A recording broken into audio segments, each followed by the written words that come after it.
All right, I said I'm gonna be discussing about my experience in the One Chance, which I entered twice. Or I'm gonna tell you all about the first experience I had. The second is gonna be another time.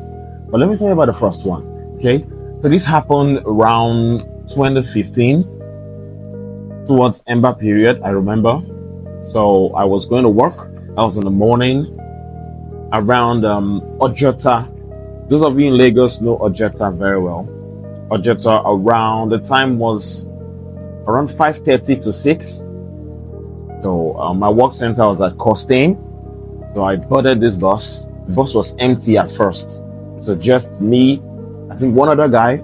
And gradually along the way, Maryland, they started picking one or two people. After Maryland, the next bus stop, Anthony, yeah, they started picking some people. Gradually, I didn't know when the bus was occupied because I was busy pressing my phone with earpiece, airpod. In fact, I'm going to talk about that later.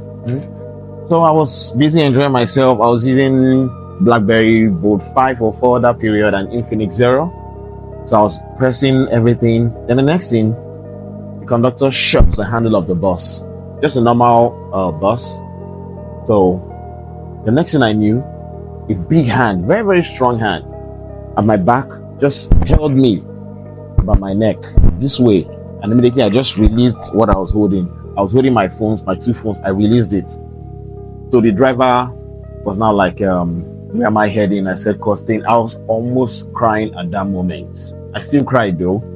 So what made me scared was when the next person at my side, just an innocent victim, just like me, one of the guys said, Alpha, you sabi that guy with the name, saying they only see him in the morning.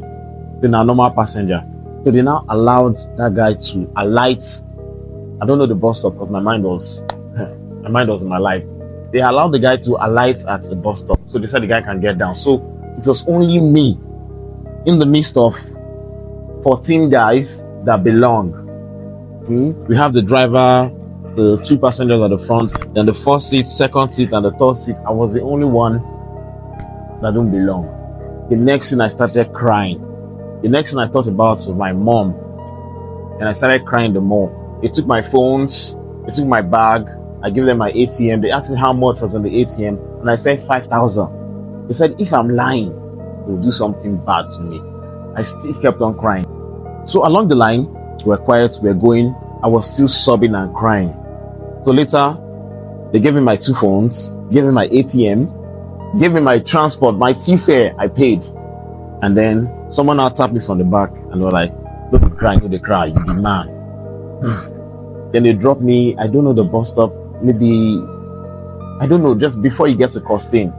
They gave me my transport. I came down, I was still crying, but I couldn't believe it. I was speechless. I didn't give them any money. They gave me my two phones. I was speechless. Isn't that God? Is that me? That's not me. That's actually God. Seriously, how I gave a testimony the next other day in church, and so many people have gone like this. They robbed me, but they gave me my stuff back. The ATM was useless to them. They gave me everything. This period we're entering, avoid using AirPod, earpiece, headsets. You're in a bus and you're just carried away. You're busy vibing. You're watching TikTok. You're watching Instagram. You forget about people in the bus. I see most of my enter bus these days. I see young people like me, or people like you, younger than me, older than me. You just enter.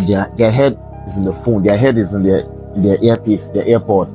They don't care about what's gonna happen in the bus or who is sitting down beside them or who is at the back or anything. And I look at them and I'm like, these guys. I used to be like them. I used to be like, if anything happen, I will show them. No guy if he touch me, even if they are 5, even if they are 8, at least I'll fight. You will fight. But once this guy stab you or choke you is something, your eye will open. That's what I used to tell myself. But when I now found myself in that situation, I cried and cried. Maybe that's why they left me. I cried like a baby.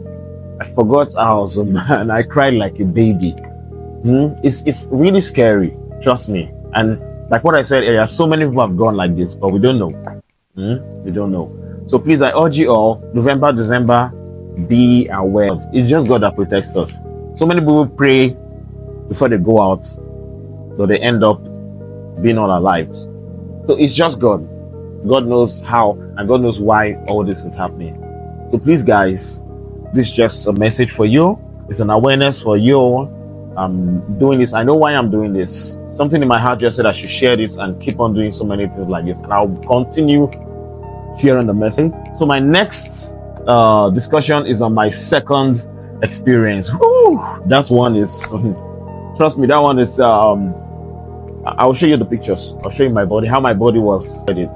So I'll tell you how everything went. Yeah, peace.